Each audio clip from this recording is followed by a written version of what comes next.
É um erro achar que o direito penal deva ter esse papel de fazer processo durar 5, 10, 15, 20, 30 anos.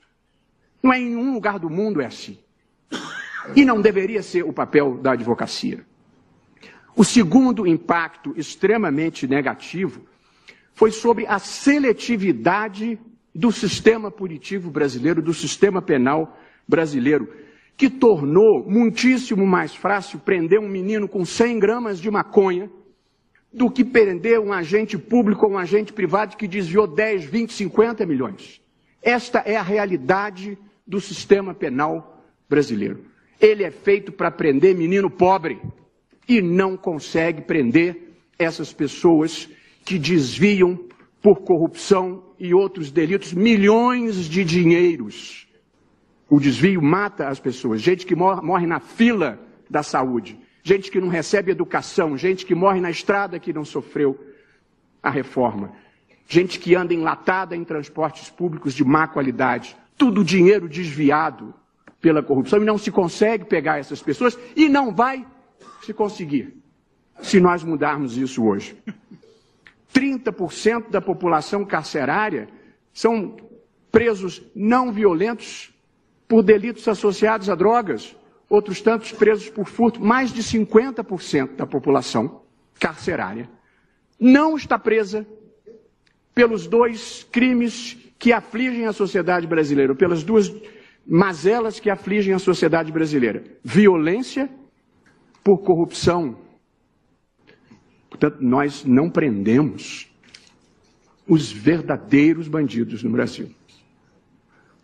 Sob este novo regime que nós implantamos em 2016, só na Operação Lava Jato, foram 77 decisões já confirmadas em segundo grau, ou confirmadas ou revistas sem absolvição, porque muitas vezes elevam as penas. 77 condenações por corrupção e por lavagem em uma única vara, onde as coisas andam. Portanto, presidente, se nós voltarmos atrás, essas transformações que nós finalmente estamos conseguindo no Brasil, com atraso, mas não tarde demais, elas vão regredir. E o crime vai voltar a compensar, porque sem o risco da prisão em segundo grau, acabaram-se os incentivos para a colaboração premiada, que foi decisiva para o desbaratamento desta corrupção sistêmica que existe no Brasil. Nós criamos um país de ricos delinquentes pela incapacidade do direito penal de acolher qualquer pessoa que ganhe mais do que 5 salários mínimos. E este quadro só começou a se alterar pela mudança de atitude na sociedade, na imprensa, nas redes sociais, nas instituições e na própria jurisprudência do Supremo, com esta mudança que nós fizemos em 2016. Então, esses crimes são considerados não violentos que não justificam a prisão preventiva. E aí, o sujeito que roubou 100 milhões frequenta os mesmos restaurantes de gente que passou o dia trabalhando. Se alguém acha que não viola um sentimento mínimo de justiça, uma situação como essa, as pessoas podem ter, evidentemente, noções diferentes do que seja justiça. A demora na aplicação indefinida de sanções proporcionais abala o sentimento de justiça da sociedade e compromete a respeitabilidade das instituições judiciais. Punir alguém 5, 10, 15, 20 anos depois do fato, talvez seja até injusto. 20 anos depois a pessoa já é outra.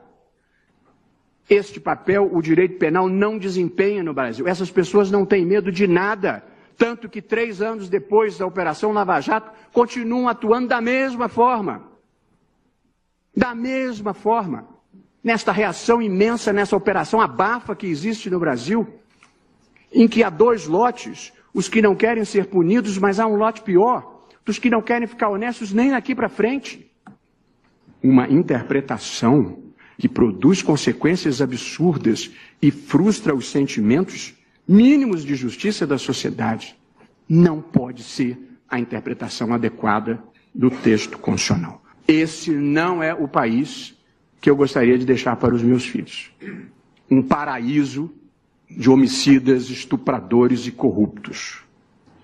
Eu me recuso a participar, sem reagir, de um sistema de justiça que não funciona.